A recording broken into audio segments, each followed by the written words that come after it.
Olá, queridos! Você está agora novamente no Pode Mais São Miguel, com Damares Moura. Eu sou a subprefeita de São Miguel e tenho a satisfação, a alegria. Vocês não imaginam o quanto eu me sinto feliz de poder ocupar este espaço, que está na subprefeitura de São Miguel Paulista. Foi uma luta nossa trazer para São Miguel um estúdio de podcast gratuito, não é? Tá aqui, ó. SampaCast. É um programa da Agência de Desenvolvimento de São Paulo, a ADSampa, é da Prefeitura de São Paulo. Aliás, agradecer o nosso prefeito Ricardo Nunes por essa visão extraordinária que transforma realidades a partir de equipamentos onde as pessoas podem empreender. E, na verdade, esse estúdio de podcast gratuito de São Miguel Paulista, não é? A SampaCast está dentro de um equipamento maior. Fazendo esses esclarecimentos iniciais aqui para eu apresentar meu convidado, que é extraordinário, não é? Este estúdio fica dentro de outro equipamento, que é a Teia, que é um espaço de trabalho colaborativo, é um escritório, não é?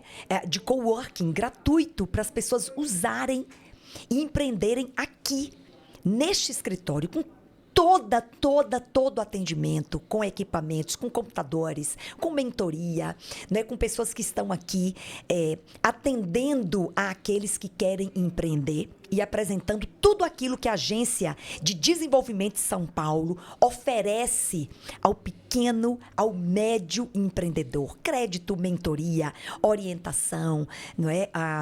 Portanto, é extraordinário e por isso que eu fico super feliz, porque eu nunca tive um podcast, agora eu posso ter. E ele é aqui, na subprefeitura de São Miguel Paulista, no nosso SampaCast, o estúdio de podcast do nosso espaço de trabalho colaborativo. Portanto, bem-vindos todos. E qual é o objetivo deste podcast, Pode Mais São Miguel?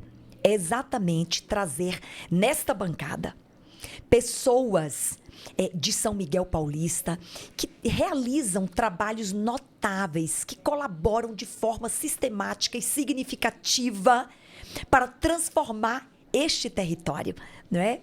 E hoje eu quero apresentar o meu convidado, é um querido amigo, eu estou falando de Rosalvo. Claro que vocês todos conhecem Rosalvo das lutas, não é, que ele tem empreendido em favor da habitação, que é uma área da vida humana existencial. Quando a gente fala de habitação, a gente está falando de um direito fundamental, aliás, garantido na Constituição Federal, lá no artigo 6º, onde estão vários dos direitos sociais fundamentais da pessoa humana, lá está o direito à habitação. Portanto, meu querido amigo, meu convidado especial de hoje, que a gente vai conhecer, esse podcast é para contar histórias, mas histórias reais, de pessoas reais, não é, que têm dedicado suas vidas a transformar a realidade de outras pessoas. Bem-vindo, meu querido Rosalvo, sua saudação inicial no nosso Pode Mais São Miguel. Muito obrigada por sua presença. Muito obrigado, Damares, é uma alegria estar aqui. Eu já fui funcionário nesta casa. Olha. Isso em 86, portanto você era bem jovenzinho. Eu nem estava em São Paulo, Rosalvo, eu estava lá no interior da Bahia.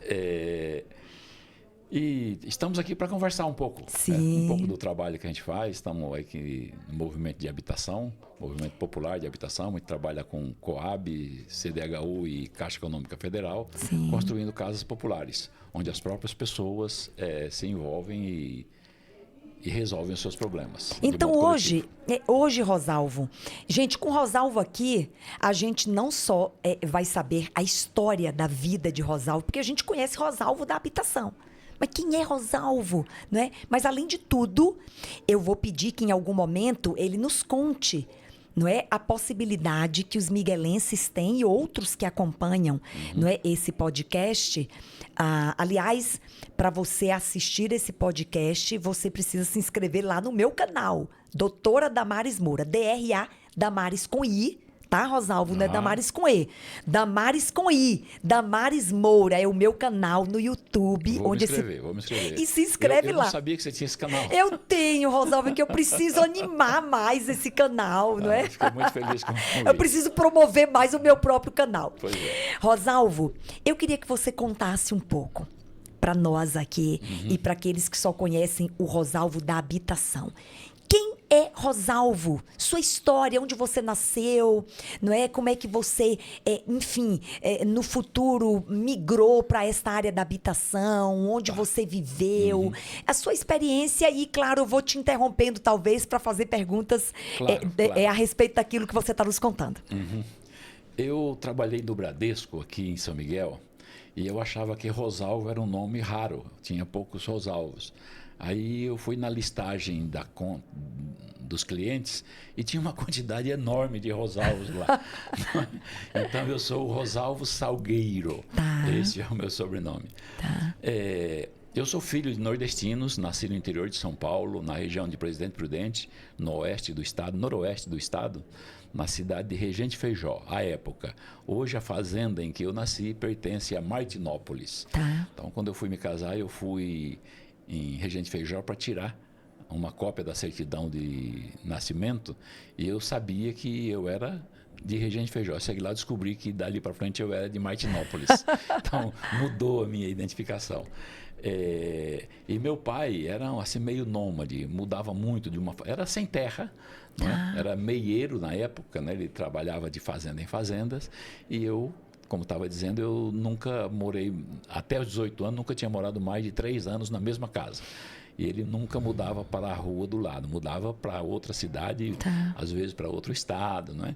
Então eu morei em São Paulo, no interior, em várias cidades.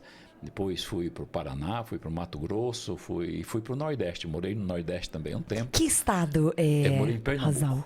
Você morou em Pernambuco? Na região da Zona da Mata e no Agreste. E a cidade? Fiquei curiosa, que eu conheço bem Pernambuco. O estado de Pernambuco, o mapa é uma linguicinha, assim, é uma coisa compridinha, assim. Então ele tem 3 regiões bem demarcadas. Tem a Zona da Mata, que tem o litoral, que está ali na praia, Recife e tal. Depois, um pouquinho para dentro, onde tem uma zona onde é fria, onde chove bastante, tal, que é a região de Garanhuns, Canhotinho ali. Eu morei em Canhotinho. É uma cidade que é perto de Garanhuns? Perto de Garanhuns. Eu conheço Garanhuns. Perto de Garanhuns. E depois, já saindo de Canhotinho, indo mais para o sertão, tem a zona do Agreste. Eu morei em Lagedo. Você vê, eu morei pouco tempo em Pernambuco, já mudei em 2 casas. Meu pai não ficava no mesmo lugar. E aí moramos em Lagedo, que é já na região do Agreste. E depois de Lagedo para frente, você já vai para o sertão de Pernambuco. E Rosalvo, eu achei curioso, você colocou aí uma questão que me remeteu a outra questão, que o seu pai você usou a expressão nômade, mas é aquele que não tem apego a um lugar e se ele tiver que mudar de lugar ou de casa, ele muda com facilidade. Você sabe que a minha mãe, eu sou nordestina, né? Sou do interior da Bahia, aonde vive a minha mãe, ainda uma cidadezinha, Rosalvo. Você que é um cidadão do mundo, talvez você já tenha ouvido falar, Tremedal dos Ferrazes. Tremedal dos Ferrazes. Não conheço. É o fim do mundo, tá, Rosalvo? Então, quem quer conhecer o fim do mundo, gente, vai lá pra minha cidadezinha da Bahia, onde eu vivi. Mas nessas cidades pequenas tem coisas muito importantes, olha, muito curiosas, tem coisas boas, né? Impressionante. Lá tem muito calor e muito pernilongo, mas tem gente muito boa em Tremedal. Minha mãe ainda está lá, falei com ela há pouco, tem 81 anos, perdi meu pai o ano passado. Mas quando você contou que o seu pai tinha enfim, esse ímpeto, não é, de se mudar, porque mudar, olha só, Rosalvo, mudar é uma característica extraordinária. As pessoas que têm este desapego, as pessoas que têm essa disposição e essa facilidade de mudar, né? Essa é uma característica que eu considero valiosíssima, porque há pessoas que não conquistam nada porque elas não conseguem mudar. Elas são rígidas. Então, eu nasci aqui, eu vivo aqui, vou morrer aqui. Não tem gente que é assim? Sim. E aí perde oportunidades. Não é quem tem desapego e muda, não é? Você falou do seu pai, por isso que você é uma figura tão extraordinária. A minha mãe, Rosalvo, ela dizia isso. Eu não tenho apego. Eu falei, gente, será que é coisa de nordestino? Ela falou, não tenho apego. Se eu tiver que me mudar de cidade, se eu tiver que mudar de casa, eu mudo e mudo feliz, porque é uma coisa nova que vai vir na minha vida. O que você pensa disso? Pois é, o meu pai veio para São Paulo, como todo nordestino, né, fugindo da situação difícil lá do Nordeste. Claro. Ele, além de ser agricultor, foi também operário em usina de açúcar no Nordeste. Veio para São Paulo, não era bem um pau de arara, mas veio de trem, e chegando em São Paulo foi aí na estação do Brás, que era chamada Estação do Norte da época, e era interessante que ali havia os contratadores. Os retirantes chegavam e iam para um lugar chamado Migração. Tá. Ali na Migração eles acomodavam a família, tomava banho, comia e ficava ali esperando um contratador. Olha. Então o contratador chegava e orientava, escuta, quem quiser, quem vai querer trabalhar na cidade, ficar em São Paulo, aqui para o lado direito, quem vai querer ir para a roça, para o lado esquerdo. E meu pai com a família foi para o lado esquerdo ali. E aí chega o contratador, paga a conta ali na Migração e põe o pessoal em cima de um caminhão e leva lá para Presidente Prudente. Olha. Quando a região toda era mata na época, não é? Isso em 1950. Tá. E o processo era o seguinte, você chega, derruba uma área de mato, planta 2 anos de plantio e na sequência você tem que plantar capim para o gado, portanto você não pode mais ficar ali. Por isso meu pai tinha que mudar para outra cidade. Coisa. E assim foi. E quando ele plantava, ele era dono da metade do que produzia. Era o chamado meieiro. Ainda hoje tem meieiro no estado de São Paulo.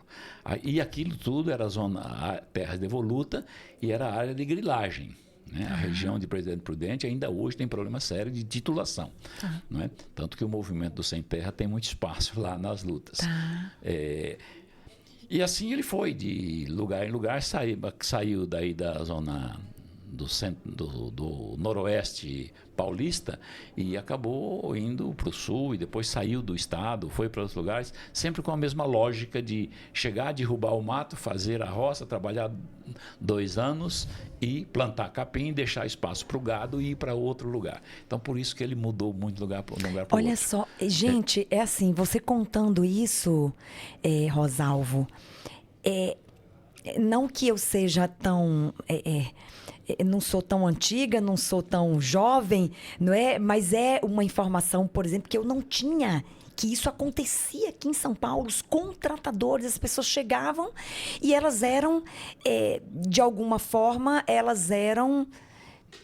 não é adquiridas, essa é uma palavra muito ruim, mas elas eram contratadas, a palavra é essa. Né? E era interessante porque eles vinham fugindo de uma situação econômica muito difícil no Nordeste. Sim. Chegando aqui, ficava ali naquela pensão, acho que ficaram 2, 3 dias só, e daí foram lá pro sertão, lá pro mato, na região de Presidente Prudente. Na época era Regente Feijó. E antes de chegar no local onde ia derrubar a mata, fazer a casinha e tal, passa na venda, no armazém do proprietário ali. E ali ele já compra tudo assim em quantidade, tipo um saco de arroz, meio saco de feijão, um saco de farinha, não sei quantos quilos de fumo, pólvora e tudo mais. E para eles aquilo era uma fartura extraordinária que contrastava com o que vivia no Nordeste. Então já estava bom demais aquilo. Nossa. Né? Aquilo era uma grande bênção para eles, não é? Queridos, olha, nós estamos falando com Rosalvo, que vocês conhecem dos movimentos habitacionais, aliás, ativo, não é? Aí no programa Pode Entrar, do nosso prefeito Ricardo Nunes, da Prefeitura de São Paulo, um grande líder. Rosalvo é um grande líder, não é? Radicado aqui em São Miguel Paulista, e a gente, nesse Pode Mais São Miguel, a gente traz essas figuras notórias do bairro para que nós conheçamos, para além daquilo que eles fazem, a história da vida deles. E olha que história extraordinária que Rosalvo tem, não é? Nos contando aqui do pai que veio do Nordeste, um retirante nordestino, não é? E que encontrou em São Paulo como milhares, não sei se milhões, Rosalvo, milhões de nordestinos. Né? Hoje- Milhões de... Como São Miguel Paulista, que mais de Sim. 80% dos miguelenses são nordestinos ou são filhos de nordestinos, não é? E que construíram São Paulo. Então, nós estamos ouvindo um pouco da história. A cidade de São Paulo, em 1870, tinha 31 mil habitantes.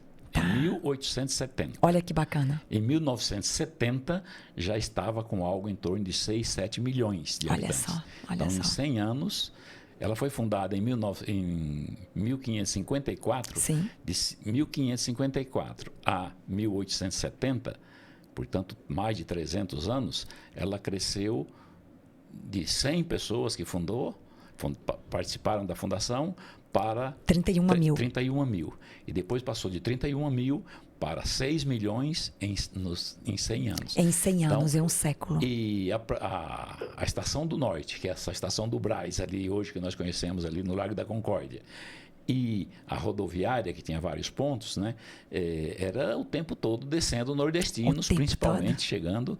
São Paulo é cosmopolita, vem gente de todo mundo, claro. Mas a migração maior era nordestina. Sim, sim. E que iam para as periferias, vinham aqui para São Miguel. Né? Para São Miguel era uma dessas regiões que acolhiam os nordestinos. A Nitroquímica, a empresa Matarazzo, que dava emprego para essa turma Sim. toda. Então, São Paulo cresceu desse jeito. E eu participei disso. Né? Eu fui com meu pai, seguindo aí pelo interior, vários lugares. Depois eu fui para o seminário, fui estudar para padre. Eu ia ser padre, depois desisti. Olha só, Rosalvo. As histórias de Rosalvo. Rosalvo foi seminarista, hein, gente? Fui seminarista, estudei filosofia e teologia. Filosofia e teologia. Cheguei a ser ordenado. Né? Hoje eu dou aula numa faculdade de teologia. Tá. Tem vários padres e bispos que foram meus alunos. Tá. Né? E em 1973, o nordestino sempre faz o seguinte: o pessoal vem o filho mais velho na frente para a capital, e aí trabalha aí, arruma uma casinha em algum lugar e depois vem o resto da família. Então nós estávamos no Paraná, meu irmão veio na frente, em 69, em 73 viemos a família inteira para São Paulo. Olha aí. E aí meu pai morreu num acidente estava no ponto do ônibus, esperando o ônibus, uma Kombi da Telesp atropelou e ele faleceu no mesmo ano que a gente chegou. A gente chegou em abril e ele faleceu em 78. Com que idade ele tinha? Ele tinha 47 anos na época. Nossa, muito jovem. Muito jovem. A essa altura ele já tinha feito uma peripécia enorme pelo país inteiro e tinha 8 filhos. Eu sou o do meio, tinha 18 anos. Olha aí.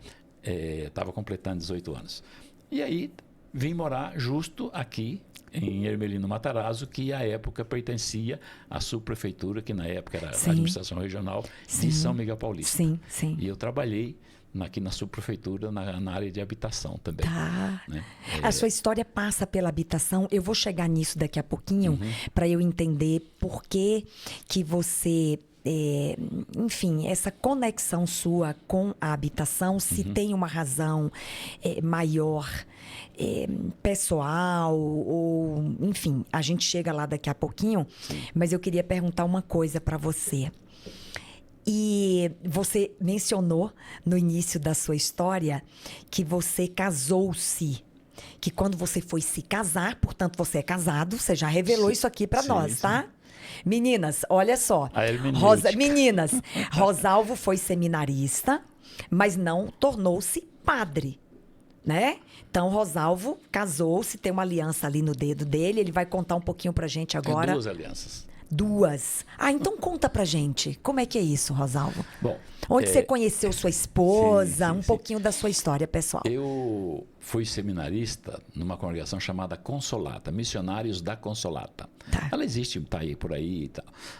Eu comecei no Paraná, depois fui morar no interior de São Paulo, na região de São Manuel, que é perto de Botucatu. Botucatu é a diocese. E lá eu terminei o curso de filosofia. E eu comecei a pesquisar muito, descobri que o bispo de Botucatu havia sido excomungado pelo Papa Pio XII, porque ele acusava o Papa Pio XII de ter responsabilidade na Segunda Guerra Mundial, com o Hitler e o Mussolini. Ele acabou sendo excomungado, e essa parte da história era proibida lá. E justo esse bispo foi que tinha trazido a Consolata para o Brasil. E aí me mandaram para casa para ficar 1 ano em casa. Cheguei aqui, tinha o Dom Angélico, que era bispo, Dom Angélico Sândalo Bernardino, era bispo aqui de São Miguel, e me deu uma paróquia para cuidar, uma uma comunidade, que é a comunidade Nossa Senhora Aparecida, ali em Matarazzo. Então você chegou a cuidar de uma comunidade Sim, religiosa? Eu era responsável pela comunidade. Tá. O padre vinha uma vez por semana para celebrar a missa e o resto do tempo eu que ficava lá. E tinha uma catequista muito bonita, muito simpática. Olha só, os segredinhos de Rosalvo. Conta, que é ótima essa parte. E aí eu acabei, quando era para voltar para o seminário, eu disse ao bispo, olha, não vou voltar, vou sair, vou me casar. E aí eu me casei. Com essa catequista? Com essa catequista, com Olha, a Nora. tá. Né?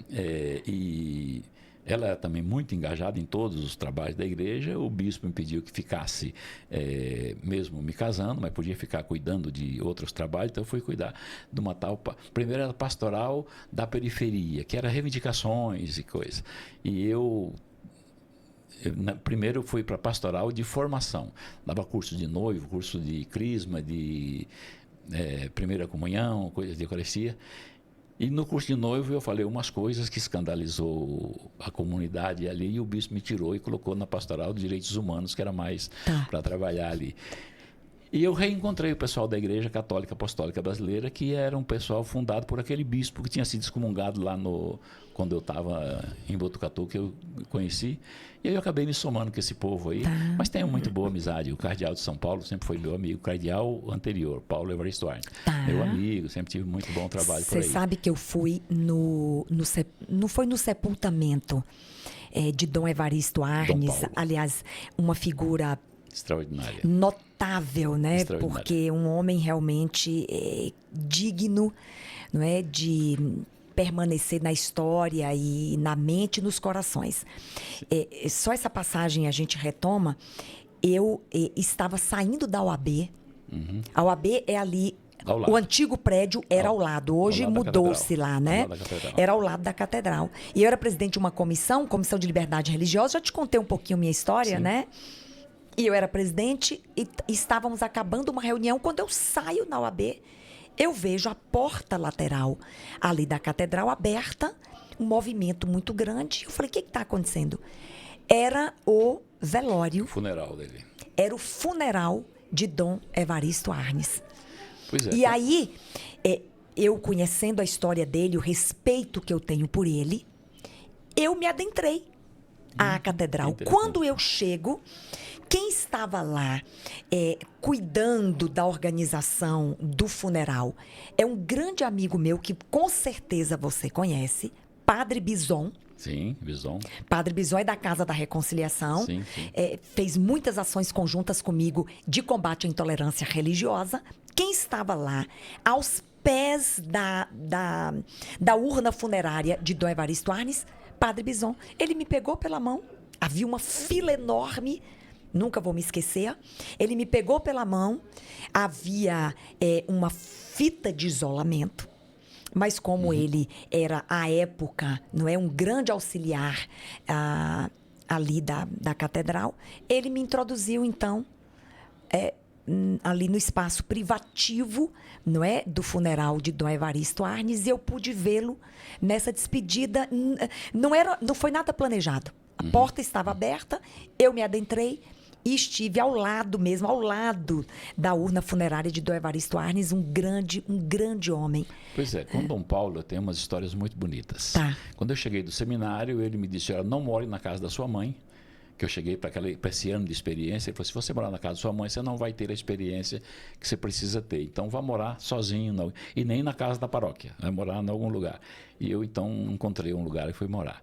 E ele foi quem me apresentou esse compromisso social com as causas populares. Então foi com Dom Evaristo Arnes que a história começou? Dom Paulo Evaristo. Do seu envolvimento com...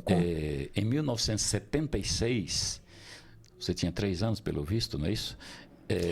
Olha, não façam contas, tá? Mas é porque eu disse para ele que quando ele chegou, eu tinha acabado de nascer. Eu tinha 21 anos, então juntou-se um grupo de religiosos, pessoas mais ecumênico, e fundamos uma entidade que se chamou Serviço, Paz e Justiça na América Latina. À época havia ditadura militar por toda a América Latina. Não é? E estava presente pessoas de 4 países, Brasil, Argentina, Chile e Panamá. E a Argentina não estava sob ditadura militar, estava no governo da Isabelita Perón, que é a mulher do Perón, que era vice-presidente. Perón morreu, ela assumiu. E aí elegemos Adolfo Pérez Esquivel para ser o coordenador desta coisa. Já um bocado de senhores e eu ali jovenzinho no meio, ainda seminarista, não é? E fundamos essa entidade. Logo em seguida veio o golpe militar na Argentina e o Adolfo Esquivel foi dos primeiros a ser preso. E nós fizemos uma campanha internacional para liberar o Adolfo Esquivel. Uma amiga nossa da Áustria tinha uma outra amiga que tinha ganhado o Prêmio Nobel da Paz, né? Essa nossa amiga chama Hildegard Goss Mayer, e a amiga dela que ganhou o Prêmio Nobel da Paz era Betty Williams, né? E ela conseguiu lá que essa senhora indicasse o Adolfo ao Prêmio Nobel da Paz. Olha. E a função disso era para que a gente dissesse para o mundo, olha aí, a Argentina tem um candidato ao Prêmio Nobel da Paz preso e tal, para tentar salvar a vida do Adolfo Esquivel. A gente conseguiu tirar o Adolfo ficou em prisão domiciliar e seguimos a vida, lutando e tal. E qual era a função desse Serpage? Era se opor às ditaduras militares, mas era muito mais salvar vidas. As pessoas estavam sendo perseguidas pelos governos da América Latina, fugiam, vinham para o Brasil. O governo brasileiro, aqui também tínhamos uma ditadura, mas ele não aceitava dar refúgio para ninguém, mas aceitava que ficasse aqui em trânsito. Então aqui o cardeal abriu um escritório da Acnur, na Cúria, então vinha um funcionário da Acnur, eu levava os refugiados para lá, e aí ele passava por uma entrevista e ele reconhecia ou não. Se ele reconhecesse, imediatamente dava um documento, um salvo-conduto, enquanto a ONU buscava um país para levar essa pessoa de refugiado. Então eu trabalhei assim muito próximo com Dom Paulo. Tá. Quando não esperávamos mais, um belo dia, dia 10 de outubro de 1880, vimos pela televisão que o nosso amigo Adolfo Esquivel era o Prêmio Nobel da Paz daquele ano. Olha. Não é? Então a gente fundou uma entidade que logo em seguida ganhou o Prêmio Nobel da Paz. Tá. E trabalhamos ainda com esta coisa, defesa dos direitos humanos, e tem umas coisas curiosas, né? Hoje nós trabalhamos fundamentalmente numa luta inglória que é contra a manipulação das sementes, que essa é uma coisa muito grave que tem no mundo. Existe uma possibilidade de manipular geneticamente as sementes.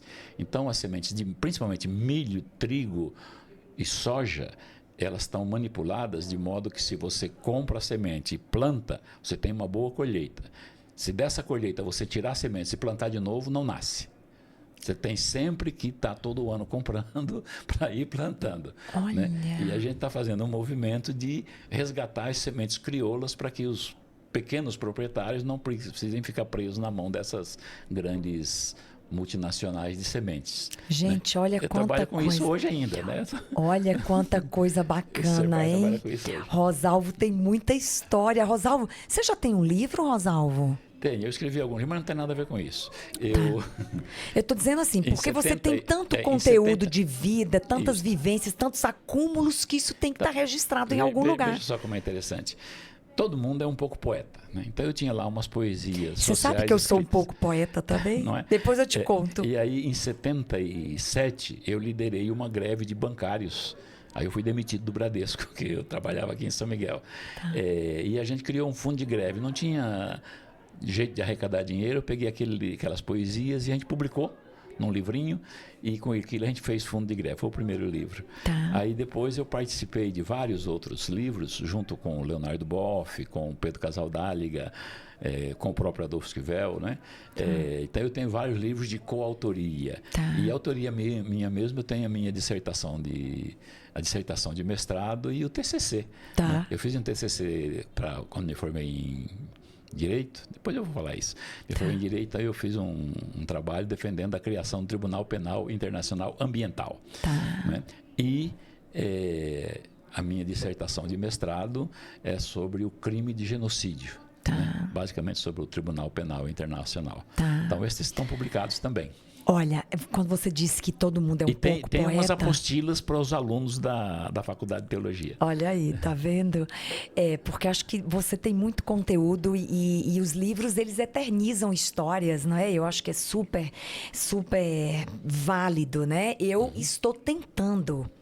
Eu tenho algumas coautorias, mas eu estou tentando escrever o meu livro. Por que eu estou tentando? Eu amo escrever, Rosalvo, não sei se você sabe, e acho que sabe que já conversamos, né?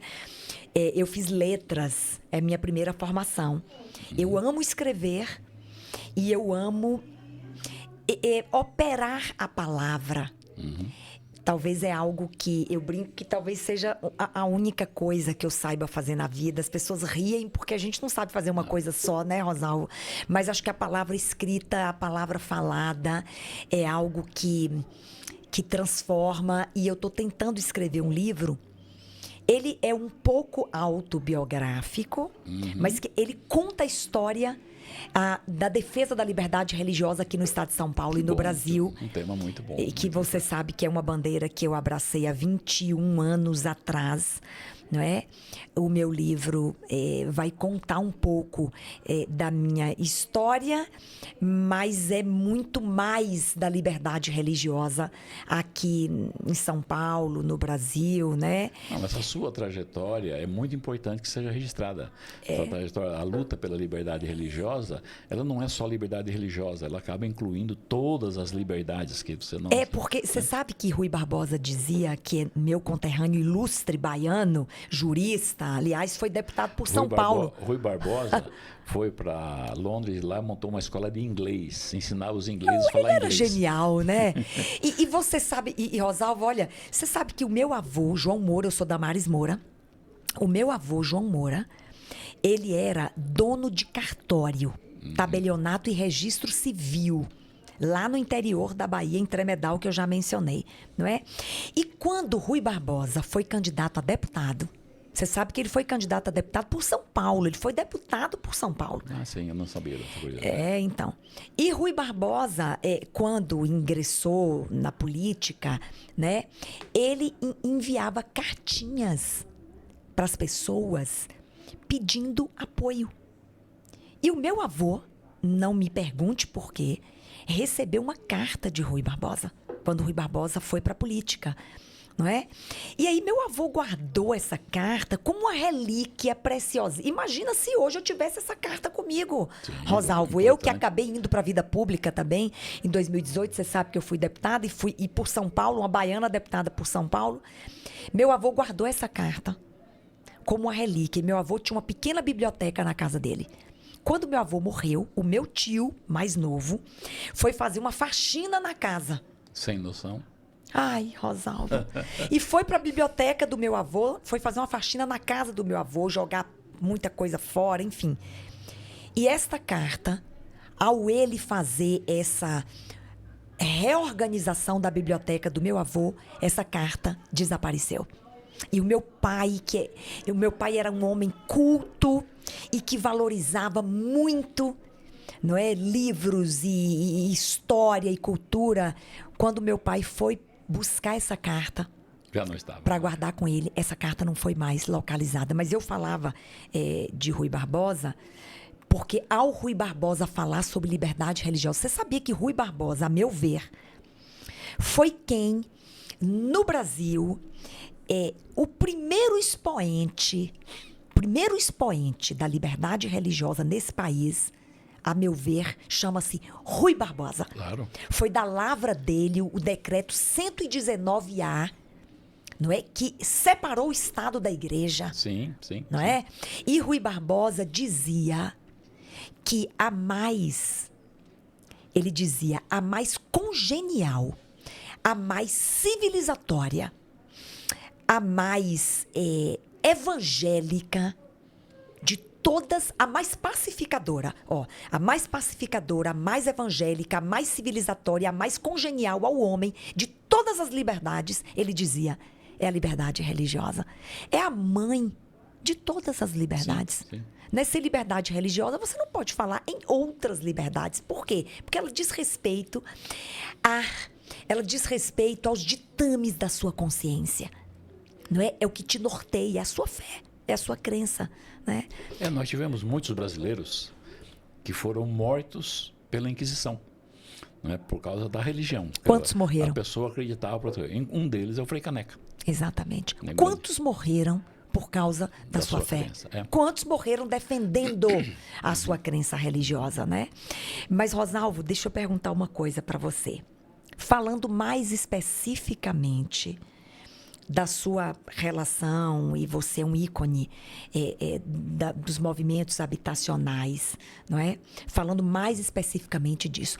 Quando você vai para uma área tão específica, para um direito social tão específico que é a habitação, e tão digno, né? Porque você imagina quantas pessoas não têm onde morar, não têm um teto, estão desabrigadas, não é? Ao relento, sujeito a todas as intempéries, não é? Ao sol, à chuva, à tempestade, ao frio, ao calor, não é?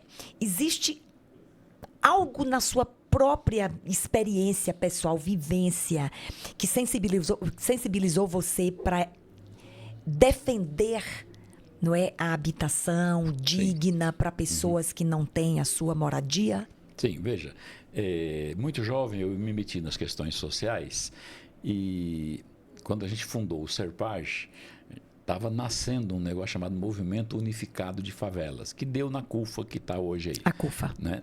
Aliás, ontem foi o Dia Nacional da Favela. Da favela. Eu acho muito chato comemorar a favela, mas em todo caso chama a atenção, conscientiza e tal. Muita gente usou essa data para chamar a atenção. Sim, eu acho que é importante, pelos problemas que tem na favela. Não é? Então, no Serpage eu também cuidei dessa coisa, criou-se um movimento chamado... Na igreja a gente tinha um movimento do custo de vida, aí era uma época que não tinha liberdade política, então o PCdoB, vários grupos de oposição se reuniam na igreja, porque a igreja era o único espaço possível de fazer reunião e discutir e tal. E aí começou-se o movimento do custo de vida, que era uma luta contra a inflação da época e tal. E também teve uma luta para melhorar um pouco a vida das pessoas da favela. E eu me meti nisto.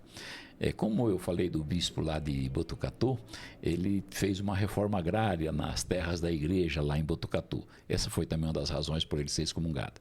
Ele se dedicava muito à questão da terra. Ele colocou no brasão da igreja Deus, terra e liberdade. Está lá no brasão. Então eu me envolvi com esta questão. E muito rapidamente eu tive uma visão completa da questão.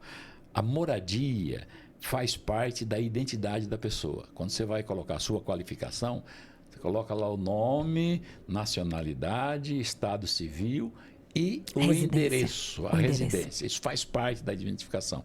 Se você não tem um endereço, você não está com a identificação completa, não é? Sim. E aí eu fui me envolvendo nisso cada vez mais e vim trabalhar na Prefeitura de São Paulo a convite do Mário Covas, né, prefeito, justo para cuidar de habitação aqui na região de São Miguel.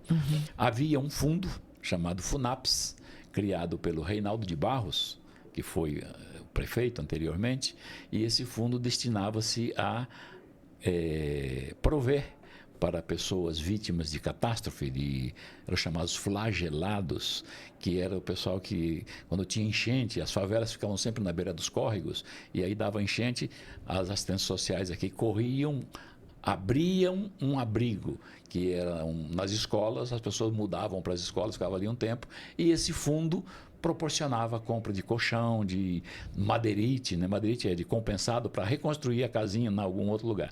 Era para isso que tinha esse fundo. Com o Mário Covas, a gente conseguiu transformar isso num programa de habitação, que na época estava ligado à Secretaria de Bem-Estar Social, não à Coab. E a gente começou, então, os primeiros processos que a gente chamava de autoconstrução. Eu cuidava que a prefeitura comprava o material, então tinha lá um bocado de casinha, um terreno. No nosso primeira experiência foi no Parque Santa Rita, que hoje pertence à subprefeitura da Vila Cruzai do Itaim Paulista. Tinha umas sobras, era um loteamento que tinha vários lotes sobrando, então um aqui, outro lá, eram variados. Então a gente alocou as pessoas ali e tinha um mestre de obra que passava por todo e a gente levava o material de construção e entregava para o cidadão. E ele, com os vizinhos, com os colegas de fábrica e tal, construía a casinha. Era um mutirão individual. Aí, com o Mário Covas, a gente deu o passo à frente, que foi do mutirão coletivo, juntar as pessoas e fazer grandes projetos de mutirão. E aí a gente foi se dedicando e eu resolvi consagrar a vida por isso. Olha Você só. falava das duas alianças, né? Ah, sim, Rosalvo, você não contou essa parte. Essa aliança todos conhecem, né? Esta aqui, ela surgiu como um símbolo de compromisso social. Quando você vê uma pessoa usando uma aliança de tucum, isso é um coquinho da Amazônia chamado tucum, Tá. no dedo anelar, na mão direita, Tá. né? Ele tem esse compromisso, é uma demonstração de compromisso social. O Carlos Bezerra usa isso. Eu já vi, sim. Né? Eu já vi. Esse é compromisso, e um compromisso religioso social. Então, isso é importante, isso mostra esse compromisso. Olha só, essa é uma novidade que você está me contando. Eu até já vi, talvez nem todos usem essa aliança com este propósito. Eu vou dizer mais dela. Tá. Então, este foi o compromisso que os chamados teólogos da libertação, mas não só os teólogos, mas também os ativistas, os agentes pastorais e tal, passaram a usar isto. Tá. Porém, o movimento LGBT e assim por diante passaram também a usar essa aliança. Tá. Aí eles usam no dedo do meio. Tá. Né? Mas se está no dedo anelar, Pois é, aí acabou. É o compromisso social. É um pouco como o arco-íris, a igreja Deus é Amor, acho que é essa a igreja que usa o arco-íris, é o símbolo deles. E aí uma amiga minha veio da Alemanha e falou, essa é uma igreja dos gays? Eu falei, porque viu o arco-íris, né? Porque viu o arco-íris. É que foram se apropriando, né? Sim. E tem também um povo que usa no dedo polegar. Polegar. Que isso LGBT, só as lésbicas usam no dedo polegar. Entendi. Pelo menos isso é o que dizem por aí. Tá. Eu não conheço mais, porque isso vai mudando, né? Esse grupo LGBT já tem LGBTQIA+, então já vai crescendo, e vão crescendo as simbologias também. Sim, mas então o uso desta aliança de tucum é um coquinho. É um coquinho. Né? Tem este simbolismo. É uma aliança, um compromisso com o social. É uma consagração. É mais uma que isso. consagração. É uma consagração.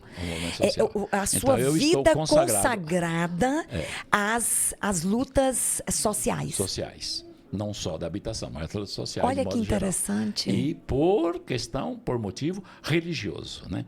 Então, como eu falava, quando eu entrei na habitação, eu procurei dar uma fundamentação para esse nosso trabalho social. Dom Carlos Duarte Costa dizia que os elementos da natureza não podem ser propriedade particular de ninguém. Aí está a terra, a água, a luz e a energia do sol e dos ventos, todas aquelas coisas para as quais eu não contribuí para que exista. E a minha atividade não pode fazer aumentar ou diminuir de quantidade, eu não posso ser dono. Né? Eu tenho isso dado por Deus, como todos têm. Então não é justo que uns tenham terras a perder de vista e outros não tenham onde pôr o pé ou onde cair morto. Não é? Então, quando a gente entrou no movimento, a gente criou um movimento que chama-se Terra de Deus, Terra de Todos. Né? E ele tem esse mote como vocação. E nós temos lá uma carteirinha, os nossos documentos tem lá. Eles construirão casas e nelas habitarão. Plantarão vinhas e comerão seu fruto. É um texto bíblico. Isaías 65, 21. Sim. Né? Então, é importante isto. Então, a gente tem esta inspiração. Né? Quando a gente está nos movimentos sociais de luta por habitação, tem muita gente lutando e muitas associações, e por razões diferentes. Cada um está lá por um motivo. Sim. Às vezes por ideologia, às vezes porque está tentando fazer uma base para depois se candidatar e tal. E a gente tem essa luta como uma visão religiosa dentro de reconstruir um pouco aquilo que foi o projeto original de Deus. Olha só, que interessante, né? Rosalvo está trazendo aqui, e ele está correto, né? As motivações para as lutas são diferentes, mas ele traz a dele, é muito digna, não é? Está muito relacionada à religiosidade dele, não é? E uma compreensão bíblica até, não é? Sim. De que a terra ela precisa ser compartilhada para que todos vivam dignamente. Eu vou trazer uma pergunta agora, e aí você responde se você quiser. né? Acho que você, nas conversas que já tivemos, você tem uma compreensão do meu posicionamento, tanto político quanto religioso, não é? E eu vou trazer uma pequena confrontação aqui. Tá. Não é pequena. Sem problema. Ela tem relevância, não é? Nós hoje temos, constitucionalmente, inclusive no rol de direitos fundamentais, né? As pessoas pensam que os direitos fundamentais da pessoa humana estão apenas no artigo 5º. O artigo 5º traz muitos deles, inclusive a liberdade religiosa, que é um direito fundamental que está previsto no artigo 5º. Mas ali também estão outros direitos fundamentais. Mas os direitos fundamentais vão até o artigo 17º. Não é só o 5º e o 6º, que tem os direitos sociais, né? Habitação, lazer, transporte, segurança, saúde, educação. Lá no artigo 5º, nós temos o direito à propriedade. É um direito fundamental. Você trouxe aí agora um registro muito interessante, não é? Que elementos da natureza, e eu creio como você, de que tudo foi criado por Deus, né? Então, a terra, o ar, a luz, não é? O próprio Deus, ele disse com a sua voz, né? Faça-se. Né? Então, ele criou. É criação de Deus, esses elementos da natureza que você mencionou aí. Terra, água, vento, ar, sol. Ok. E que, portanto, por meio desta lógica, né, Deus criou criou para todos os seus filhos, que nós também cremos, respeitadas todas as crenças que eu respeito, nós também cremos que as pessoas são criaturas de Deus. Vamos lá. Por outro lado, os homens, eles regulamentaram a convivência. Né? As leis nada mais são, os códigos, os estatutos, não é? Nada mais são do que instrumentos para a organização social. Sim. Para que as pessoas vivam sob a égide ou sob a regência da lei. Então, elas se organizam melhor, não é? Dificilmente eu conseguiria ver uma sociedade sem as leis, embora as leis sejam duras, mas são as leis, não é? Então, eu sou advogada, portanto, hoje sou advogada, né? Tenho outra formação. Eu vejo as leis como instrumentos importantes de regulação, né, social. E a Constituição Federal, que é a lei maior deste país, lá nos direitos fundamentais, garante o direito de propriedade. Portanto, eu adquiro, trabalho, ganho com o suor do meu rosto e adquiro a minha propriedade. Em que ponto, Rosalvo, no seu entendimento, essas duas possibilidades precisam conviver? Tá. O direito de propriedade e aquele princípio que coletivo. Pauta você, Tá. não é? Enfim, você entendeu minha pergunta? Veja só.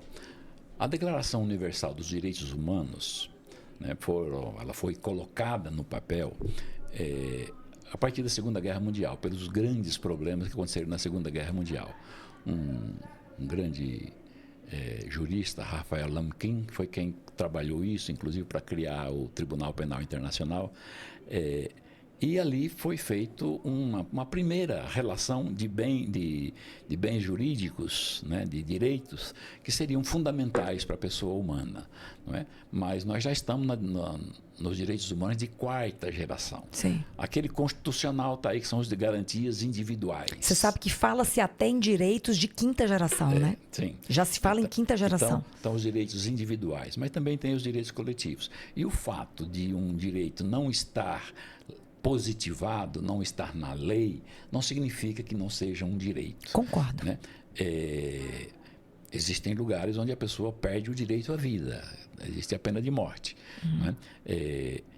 E a lei foi criada exatamente para garantir a convivência. A gente que estudou direito Quando a gente estuda o primeiro grande código legal, que é o Código de Hammurabi, e a gente fala, e lá está escrito olho por olho, dente por dente. É lá nesse código. Mas também está escrito, Hammurabi disse, olha, eu escrevi essas leis para que o forte não tripudie sobre o fraco, sobre o estrangeiro e sobre a viúva.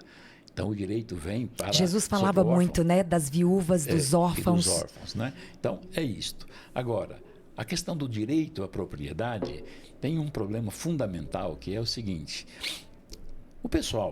as pessoas, Karl Marx dizia que a propriedade privada da terra surgiu quando um espertalhão cercou um pedaço de terra e disse, essa terra é minha. E encontrou gente tonta em volta dele, o suficiente para acreditar nisso. E daí para frente começou a propriedade privada da terra. No entanto, eu coloco por outro ângulo. Esses elementos não podem ser propriedade particular. Na Bíblia, não é? Os judeus, na verdade os israelitas, quando saíram do Egito e vieram, ocuparam ali Canaã, foi uma ocupação que até hoje não está pacificada. Os judeus e os filisteus nunca se deram bem, não é? Eram inimigos. E são primos, não é? Uhum. Mas tem lá a legislação hebraica, a legislação dizia o seguinte: a cada 50 anos, cada 49 anos, você podia ser dono da terra. No 50º ano, você tinha o ano jubilar. As dívidas eram todas perdoadas. Sim. E as propriedades voltavam a ser redistribuídas, não é? Porque você só tinha direito à colheita, você só tinha direito à produção que aquela terra dava. A terra em si mesma, não. Então, se tivesse faltando 3 anos para o ano jubilar, você só podia comprar por 3 anos. Se tivesse faltando 20, você comprava por 20. Porque quando chegasse, por 49 anos, quando chegasse no 50º ano, voltava-se ao que era antes. Você sabe que eu estou lendo, eu acabei de ler sobre isso, eu estou lendo, recomeçando a leitura da Bíblia, lá no livro de Números. Pois é. Números fala bem sobre o ano jubileu ou jubilar, né? Então aí a gente tem. Então, como compatibilizar essas duas coisas? Uhum. Existem essas coisas que não podem ser, não tem como compatibilizar. Então, a propriedade da terra é como a propriedade do sol. Hoje, como o ser humano já aprendeu a tirar do sol energia solar, então já está surgindo legislação para controlar, para que o particular não consiga pegar energia do sol, porque vem ali uma lei proibindo você de pegar a energia do sol. Ou utilizar o vento, você não pode, e a água, não é? Tecnicamente, por exemplo, a Sabesp vende água, a Sabesp não vende água, a Sabesp vende serviço de levar a água até a sua casa, porque a água é de todos. Uhum. Né? Pelo menos hoje ainda está com essa compreensão. Uhum. E assim tem que ser o sol, assim tem que ser a luz, o calor do sol, a luz e a energia que ele pode produzir, os ventos e tudo mais. Então, como que a gente compatibiliza propriedade privada e propriedade coletiva? Uhum. Só pode ser propriedade privada aquilo que eu conquisto com o meu trabalho. Não é com o trabalho do outro. Aquilo que eu conquisto com o meu trabalho. Então, pode ter... O grupo socialista, comunista, diz que nada pode ser propriedade privada. Se você radicalizar, nem mesmo a escova de dente. Tudo pertence ao coletivo e você tem o direito de uso por alguma razão e tal. E do outro lado diz que tudo pode ser propriedade privada. Nós chegamos a um ponto de uma pessoa poder ser dono da outra. Nós tivemos a escravidão. Uhum. Não é? Então, nem tanto mar, nem tanta terra. Eu só posso ser proprietário daquilo que eu produzo com o meu trabalho. Uhum. Aí nós tivemos a legislação que acabou afastando você da produção daquilo que você faz. Por exemplo, o pedreiro constrói mansão e não pode passar perto dela. Uhum. A costureira constrói roupas muito bonitas e depois não consegue usar aquelas roupas. Ela tem que ir no brechó comprar ou fazer sapatos. Tá? Então, essa injustiça é que não pode acontecer. Uhum. São João Crisóstomo, ou João Crisóstomo para os evangélicos, eles não dão esse título de santo, de São, não é? Dizia o seguinte: o sapato que junta pó embaixo da sua cama não te pertence. Pertence ao que anda descalço. A roupa que está juntando traça no seu guarda-roupa não te pertence. Pertence ao que anda nu. O pão que está juntando bolor no seu guarda-comida não te pertence. Pertence ao que está com fome. Então você, ao fazer isso, está se apropriando de coisa que não é sua. Ah, mas eu comprei com o meu trabalho. Se você for discutir esta realização do trabalho, né, à medida que entrou o sistema industrial que passou a produzir muito excedente, os artesãos foram sendo apartados, foram sendo alienados dos seus bens. Ele produz, aí só tem a força de trabalho para vender, ele não tem mais nada para vender. Ele vende a força de trabalho dele. E com essa força de trabalho ele consegue comprar no máximo para repor a energia para vender de novo amanhã a mesma força de trabalho. Ele não consegue educar os filhos, não consegue fazer. Então, esta é a injustiça que a gente não pode admitir. Então, a propriedade privada é possível? É aquilo que a gente consegue com o trabalho da gente. Claro que nós estamos eu produzo milho e o outro lá produz sapato. E o sapato é dele e o milho é meu. Posso fazer o intercâmbio, posso fazer a troca e os dinheiros, tal, não tem problema. Mas é preciso ter isso como princípio. Então, é possível sim. A terra todos os dias produz o suficiente para alimentar toda a humanidade. Não só a humanidade, mas os animais, tudo. E o egoísmo humano é que tira de uns, e aí nós temos essa multidão de famintos, tudo mais. Claro que nós podemos discutir os problemas individuais, mas os globais são assim. Nós temos os problemas da era moderna, que, por exemplo, temos o problema da criminalidade e assim por diante. Mas esse é o princípio com o qual nós trabalhamos. Sim, entendi. Gente, nós estamos conversando aqui com Rosalvo. Eu vou chamá-lo de miguelense, embora ele tenha nascido... Eu nasci em Regente Feijó, que hoje é Martinópolis. Eu vim para São Miguel, que hoje é Ermelino, porque a prefeitura separou. Gente, e assim, eu estou entrevistando... Mas a minha casa é justo na rua que divide São Miguel de Ermelino Matarazzo, que é a rua Antônio Egas Muniz. Ele está no limite, está na fronteira, né? Só que a minha casa está do outro lado. A sua casa está do lado de Ermelino? Ah, não, nós queremos Rosalvo do lado de São Miguel, gente. Mas eu sou. Nós estamos entrevistando aqui Rosalvo, vou chamar de miguelense, né? Porque ele é um cidadão do mundo, já viveu em tantos lugares, não é? Com raízes nordestinas, nascido no interior de São Paulo, mas que traz importantes contribuições para uma área da vida humana que é tão desafiadora, que é tão sensível, não é? E que as pessoas têm lutado tanto para ter a sua própria moradia. Né? Ele falou uma coisa bem interessante, quando a gente vai preencher a nossa qualificação, se a gente não coloca eu sou residente e domiciliado, não é? Neste lugar, como é que as pessoas vão me encontrar?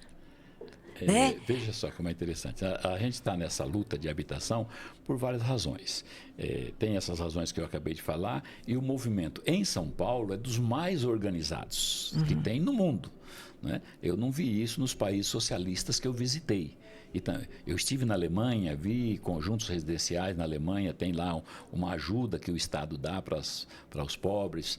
Os Estados Unidos tem muita morador de rua, como São Paulo. Então, essa realidade é um problema que perpassa universal, né? É universal.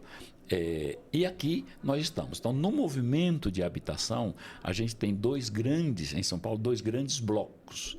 Dois grandes que eu chamo de arcos de aliança. À esquerda, nós temos um arco de alianças de um grupo de entidades que se reconhecem socialistas. E aí eles se organizam em torno do que é o PT.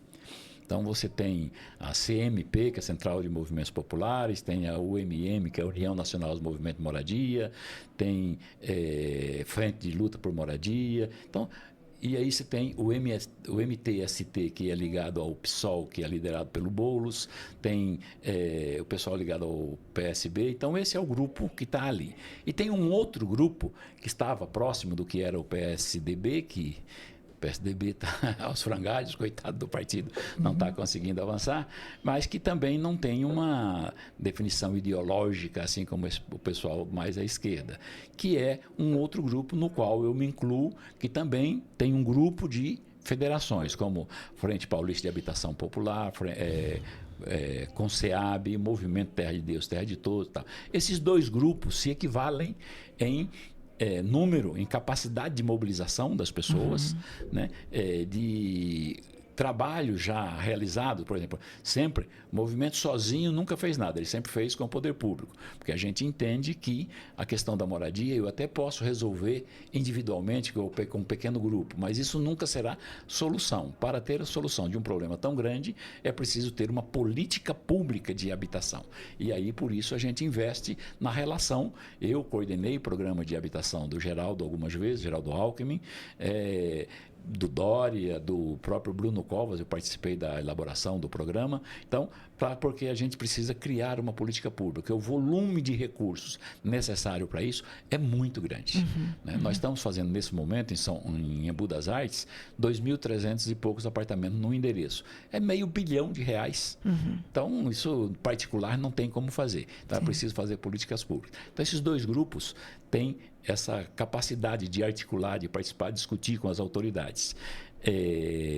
O nosso grupo, nesse momento, tem uma presença muito forte no programa Pode Entrar. Eu ia perguntar isso, Rosalvo. Desculpa te interromper, mas a gente seria talvez indo para o final aqui do nosso podcast. Eu ia lhe perguntar exatamente isso. Tá. Não é?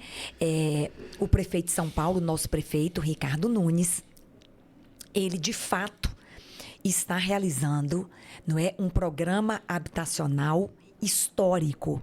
Sim. Certamente sem precedentes, né, em volume de entregas e de unidades que estão em construção, não é? Algo em torno de 75 mil no programa Pode Entrar.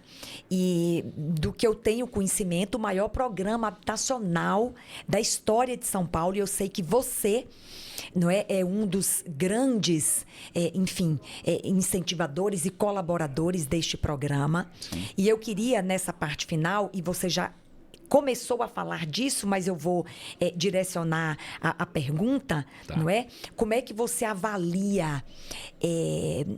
E eu vejo de forma muito positiva, e isso nos dá uma esperança enorme de que quando o governante, ele quer, ele faz. Não é? Sim. Então, Ricardo Nunes, ele organizou as finanças da cidade, não é? Ele, enfim, ordenou as contas da Prefeitura de São Paulo para que o resultado fosse recurso para investimento. Então, se você não organiza as contas, você não sobra dinheiro para investir. Sim, se você sim. organiza as contas, é uma coisa simples que você faz em casa, inclusive, Sim. né? Se você organiza as contas, sobra dinheiro para você reformar a sua casa, para você viajar e etc e tal. Então, Ricardo, ele organizou as contas e sobrou, numa linguagem leiga, recurso para investir, e ele está elegendo prioridades. Quem dizia isso era Franco Montoro, que você deve ter conhecido muito Conheci bem, pessoalmente. não é? Governar é eleger prioridades, e Ricardo soube fazer bem isso, e uma das prioridades que ele elegeu foi exatamente a habitação. Sim. E criou o Pode Entrar, esse grande programa habitacional que está revolucionando a habitação em São Paulo, embora o déficit seja enorme habitacional, mas ele está tentando compor isso. Aí eu queria que você fizesse essa avaliação, Sim, não é? sim. Que eu acho que certamente será positiva, como a minha, deste grande programa Pode Entrar da Prefeitura de São Paulo. Tá. O movimento Terra de Deus, Terra de Todos, que eu coordeno, foi fundado em 1982. Em 84 a gente fez a assembleia de fundação, mas vinha atuando já desde 82. Nesse tempo, de lá até aqui, efetivamente, o programa Pode Entrar da Prefeitura de São Paulo foi o melhor programa na nossa avaliação. Não só do ponto de vista da forma como ele está constituído e organizado, mas em volume de atendimento. Ainda, claro que tem muito para melhorar. Eu falei com o prefeito, disse a ele que precisa garantir um percentual mínimo de participação das associações, que é do movimento organizado, porque esse programa, uma parte é feito só com as empresas, ele adquire, a empresa constrói, ele adquire e atende principalmente o pessoal que está no auxílio aluguel. Né? Auxílio aluguel é gente que está morando, por exemplo, mora em área de risco. Sim, eu conheço bem. Por alguma razão é tirado dali e a prefeitura e o Estado de São Paulo dá uma ajuda de R$400, R$500 para que a pessoa complete o seu aluguel. É 600. Isso, 600 hoje, né? E hoje o volume de dinheiro que a prefeitura e o Estado gasta com isso é uma coisa extraordinária e não resolve o problema. Então, o nosso movimento é contra esse programa de auxílio aluguel como uma política de habitação. O Estado deve ter esse programa, deve ter essa ferramenta para atender casos emergenciais, como foi o deslizamento de São Sebastião, pega fogo numa favela. Então, para uma emergência, sim, mas não como uma política. Tem movimentos que pega a população, leva para uma área de risco, embaixo do linhão das linhas de transmissão, ou num barranco, em cima de para ter o auxílio aluguel. E depois vai a CDHU, vai a Coab, pressiona para tirar aquelas famílias de lá e pôr no auxílio moradia. E esse número vai inchando. Então, o governo agora está fazendo com a perspectiva de zerar esta lista.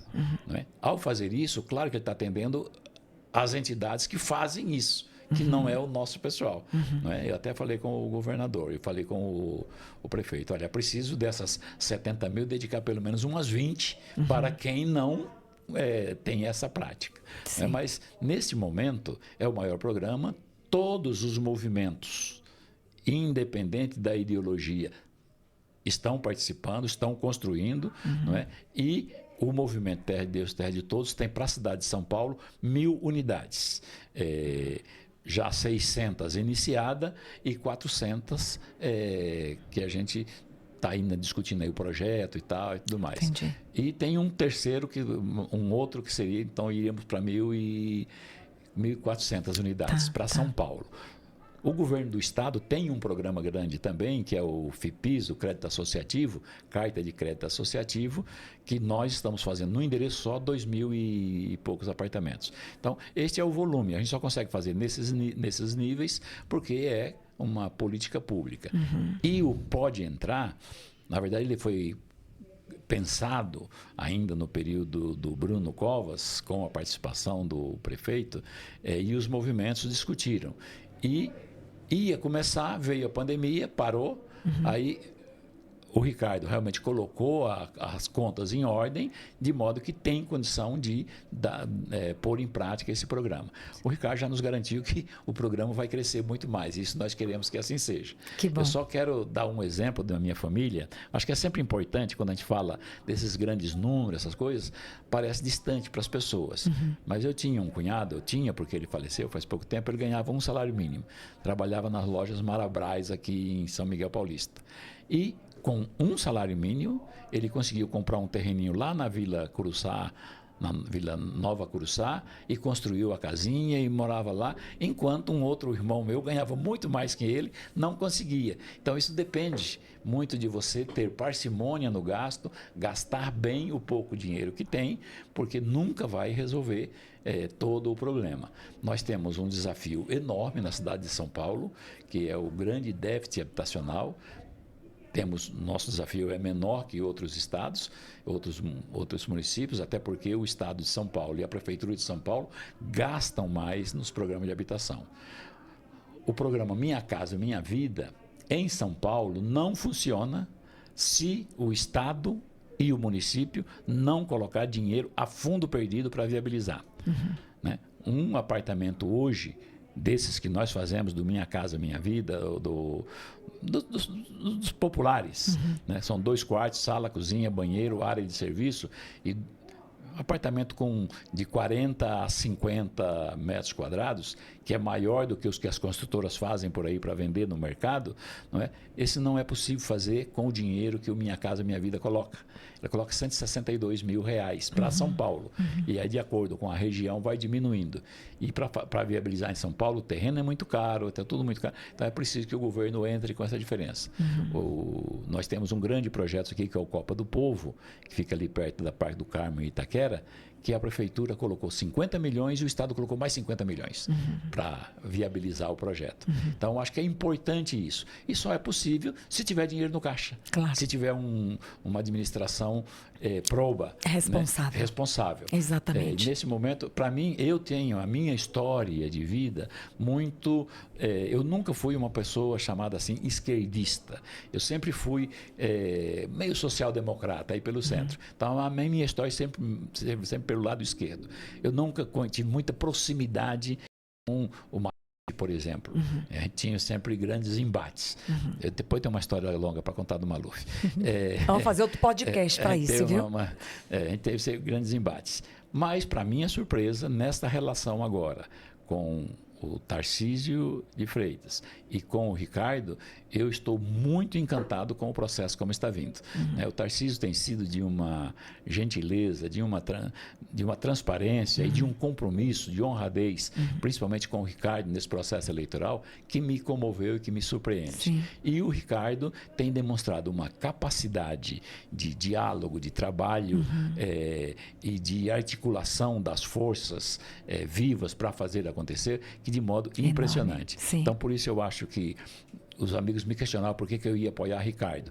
Eu apoio Ricardo porque é o melhor projeto que tem, é a melhor proposta que tem. E eu não tenho nenhuma dúvida que foi uma boa opção que a gente fez em apoiar o Ricardo como prefeito para mais um mandato. E eu não falo isso porque estou aqui na subprefeitura, né? Eu já tive amigos e adversários nas prefeituras, então não tenho problema nenhum, mas o Ricardo é realmente impressionante. Cada vez que a gente vai convivendo com ele, a gente vai descobrindo o importante da pessoa que é. De longe você olha assim, né, vê pela televisão e tal, mas quando você passa a conviver, você passa a conversar, é uma pessoa surpreendente. E aí, a equipe que ele conseguiu montar, por exemplo, quando o Ricardo escolhe Damares para ser a subprefeita de São Miguel, isso é uma demonstração. Não, e você tem sido absolutamente diferente.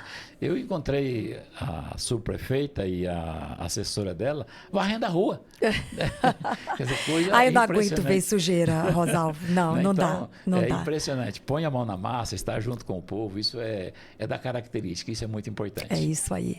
Gente, olha, nós estamos agora encerrando o nosso podcast histórico com uma figura tão conhecida, tão qualificada e que representa, não é, de forma muito importante, não é, as lutas sociais aqui no extremo leste, mas Rosalvo, ele representa as lutas sociais em São Paulo, no Brasil.